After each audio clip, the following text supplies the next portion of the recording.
यह कहानी उन 5 दोस्तों की है और उन पांचों का नाम अजय, अजीत, प्रिंस, मानसी और रिया था। वह पांचों मुंबई शहर के बैंक में काम करते थे और वह पांचों कहीं घूमने जाने का प्लान करते हैं और वह पांचों बैंक से छुट्टी लेकर कहीं घूमने जा रहे थे और तभी वह पांचों किसी सुनसान रास्ते से जा रहे थे और तभी उन लोगों की गाड़ी का टायर पंचर हो जाता है और वह पांचों अपनी कार से उतर जाते हैं और देखते हैं कि गाड़ी का टायर पंचर है। और अजय बोलता है, इतनी रात में दूर दूर तक कोई भी नहीं दिख रहा। और तभी आसमान में बिजली कड़कने लगती है और मानसी रिया डर जाती है और बोलती है, अब बारिश होने वाली है, कहीं रुकने का जगह खोजते हैं। और वह पांचों वहां से जाने लगते हैं और जाते जाते उन्हें लोमड़ी की रोने की आवाज़ सुनाई देती है और सभी लोग डर जाते हैं। और कुछ दूर जाते जाते उन्हें एक पुरानी हवेली दिखाई देती है और वह पांचों हवेली के बाहर टंगी घंटी को बजाने लगते हैं, लेकिन वह दरवाज़ा अपने आप खुल जाता है और वह पांचों आपस में बात करते हैं कि आखिर ये दरवाज़ा अपने आप कैसे खुल गया। और वह पांचों बात करते करते हवेली के अंदर चले गए और जाते ही उन्हें वह हवेली बहुत अच्छी लगती है और वह पांचों उस हवेली में घूमने लगते हैं। और वह पांचों घूमते घूमते छत के ऊपर चले जाते हैं और पांचों बैठकर वहाँ कुछ खाने लगते हैं। और रिया छत पर घूमते घूमते वह देखती है कि हवेली के पीछे शमशान है और वह अपने दोस्तों को बुलाती है और वह सब शमशान देखकर उन लोगों के होश उड़ गए और वह पांचों छत से नीचे आने लगते हैं।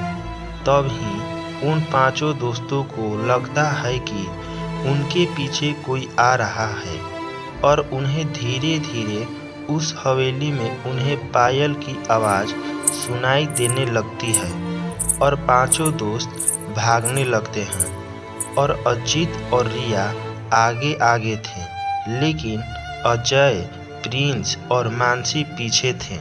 लेकिन अजय और रिया हवेली के बाहर निकलकर भाग गए, लेकिन अजीत, प्रिंस और मानसी उन तीनों को आते आते दरवाज़ा बंद हो जाता है और वह तीनों उस हवेली में कैद हो जाते हैं। और अजय और रिया भागते भागते वह दोनों पास के ही गांव में चले जाते हैं और गांव वाले उन्हें देख लेते हैं और वह दोनों गांव में जाते ही बेहोश हो जाते हैं और गांव वाले उन दोनों को अपने पास ले जाते हैं।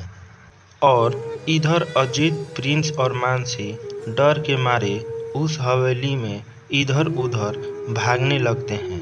और कुछ देर बाद उन तीनों को एक लड़की दिखती है। वह लड़की दीवार पर रेंगती हुई उन तीनों के पास आ रही थी और वह लड़की की आत्मा अजीत, प्रिंस और मानसी को मारकर हवेली के पीछे शमशान में दफन कर देती है।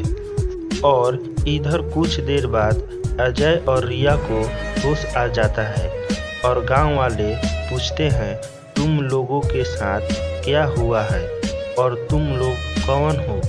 और अजय सारी बात बता देता है और गांव के लोग बोलते हैं, आप लोग भाग्यशाली हो।